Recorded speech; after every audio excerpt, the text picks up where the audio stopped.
He's really playing consistent football right now. 8 touchdowns, only 1 interception.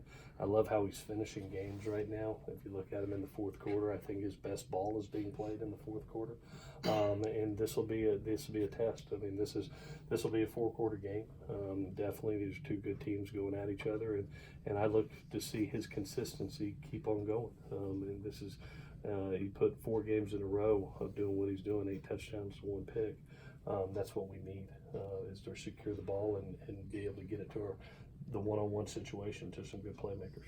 Aside from not giving the ball away, what is it that Justin does that makes him such an obvious, NFL first day pick? I think the arm strength really stands out to me. He's a 6'6", 237-pound kid. That's hard to get down one. He's able to pull out of tackles. We've talked about wrapping up, running our 3 feet through the tackle. People that leave their feet to try to dive at them don't get them down. They just bounce off. You look at some of the touchdowns. The one that sticks out to me, if you remember the Auburn game, he's all the way on the left side of the field and just flicks it all the way to the right about 40 yards, and you're like, whoa, that's a talented arm throw. So you can tell his confidence in his arm strength and the experience he's got. This kid's been playing since he's a freshman. He's a really, really experienced QB that has a lot of confidence in his decision making and his arm strength that's evident on tape. That experience, it seems like they have quite a bit on the offensive line too. How much does that just make a difference when you see them on tape, that you can tell that this is a team that's been around a while and they have had their stuff together? Yeah, they obviously, when your head coach is an offensive line coach by trade, I would expect the O-line to be tied together pretty good, and they are. They're well coached, and they're doing a good job in the run game. Obviously, versus Washington State, they have a runner that goes for over 200 yards in that game, and really is the difference in the ball game. And credit the offensive line. They're keeping Justin up, keeping protected, and then when they get ahead, that's when they go lean on that run game, and the offensive line's doing a nice job. It's gonna be fun to watch the challenge between 2 good offensive line groups, 2 good defensive fronts, and it's a big man's game. It's gonna be fun to watch those big men go at it. Speaking of evaluating teams, what will it take? I know USC got votes this week in points in the AP poll, but not in the coaches poll. Mm-hmm. What will it take to get points in the coaches poll? I think keeping on winning, Dan. We've got 2 good wins under our belt over the last 2 weeks to get us to 5-3 and top in the Pac-12 South. To beat another top 10 team obviously helps, but to beat a good Oregon team that's being talked about, in a playoff situation obviously helps. I think when you get those really credible wins, if you're able to accomplish that, obviously you get respect and reputation.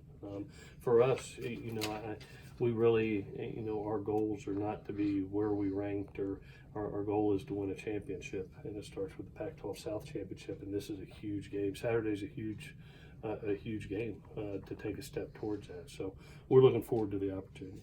You will vote for them. That you've got to vote. You will, if they deserve it, you'll give them a vote. Who is that? USC. USC. Yeah. If we win this game, yeah. I kind of like us. Yeah, I would like us. I would like us a lot. I like the players, and I like the team they're becoming. I think this team is improving, and it's shown on tape, and it's shown in their play, and this would be another step in improvement. And that's where you want your best ball. I've always said, they remember what you do in November, and here's November, and these next 4 games are ultra critical, starting with this one. What are the ways that you've seen the team improve from week 1 to now? I think one when you look at the security of the ball, especially over the last 3 games, I think you had 1, 0, and 1, so you've had 2 total turnovers, and your goal is 1 or fewer. And to be able to meet that goal in the last 3 games has been really, really good. I like how last game we made a huge point of emphasis of playing really clean football. You only look up and you had 5 penalties in the game compared to double digits by the other team, and that's important.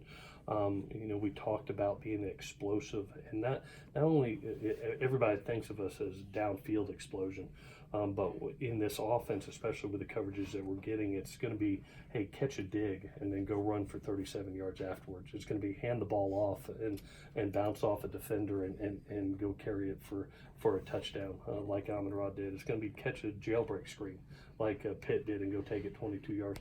Those are huge plays, and that's where I think we've gotten better is the yards after the catch by our kids. They've always been known as they can make great deep ball plays, but they're really making plays after the catch right now. And I think the offensive line is doing a phenomenal job. They were put to the test last week versus Colorado. And I think guys like Austin Jackson, Elijah Vera Tucker, and Brett Nealon, and Jalen and Drew are doing a wonderful job of picking those things up.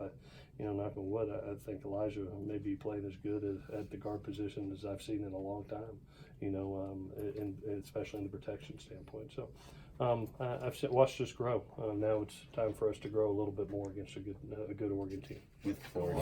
With 4 games left, anyone that hasn't played that might get in this last month because of the redshirt rule? Or? You saw Kyle Ford step in, and we'll use all 4 games there. For body, not only body at wide receiver, but body on special teams. We'll try to get four games in there. There's some guys just right on the cusp. Jude's got one more game that we can get to. But there's some guys that are right on the cusp. I don't know if there's anybody that hasn't played right now that is sitting at 0 games that's going to step in here. I'm more hoping that we get some injury guys back. And it's looking that way. I think we're really close on some guys, but I'm hoping that the injury guys get back soon so we don't have to use some true freshmen that may not quite be ready yet. Mm-hmm. Could we see Ethan Ray this year?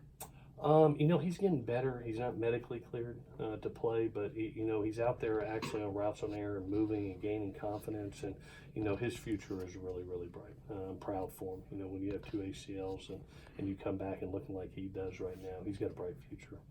All right, guys.